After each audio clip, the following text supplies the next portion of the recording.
గుర్తొచ్చింది. అది ఒక పల్లెటూరు ఆయన, పెద్ద ఆయన బస్సు ఎక్కడం కొత్త, అదే ఫస్ట్ టైం. అమ్మాయి ఇప్పుడు పల్లెటూరు వాతావరణంలో పెరిగినవాడు. బస్సు ఎక్కి కూర్చున్నాడు. డ్రైవర్ వెనకాల సీట్లో కూర్చున్నాడు. డ్రైవరు డ్రైవింగ్ చేయడం బాగా గమనిస్తున్నాడు. స్టీరింగ్ చేత్తో పట్టుకోవడం, గేరు రాడు పైకి కిందికి లాగడం చూస్తున్నాడు. అంత చుట్టూ చూస్తున్నాడు. కొత్తగా ఉంది ఆయనకి, పెద్ద ఆయనకి. సరే, బస్సు నడుస్తుంది. ఒకసారి ఒక చోట టీకి ఆపాడు బస్సు. టీకి ఆపినప్పుడు అందరూ దిగారు. ఈయన అక్కడే కూర్చున్నాడు.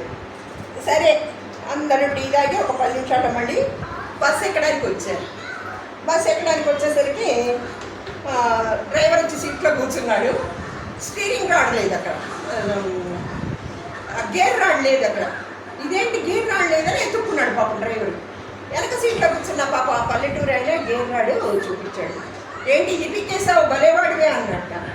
అదేంటండి, పొద్దున్న నుంచి మీ అవస్థ చూడి నేను ఎంత బాధపడుతున్నాను, దాన్ని పీకలేక రావడం లేదేమో అని బాధపడుతున్నారు.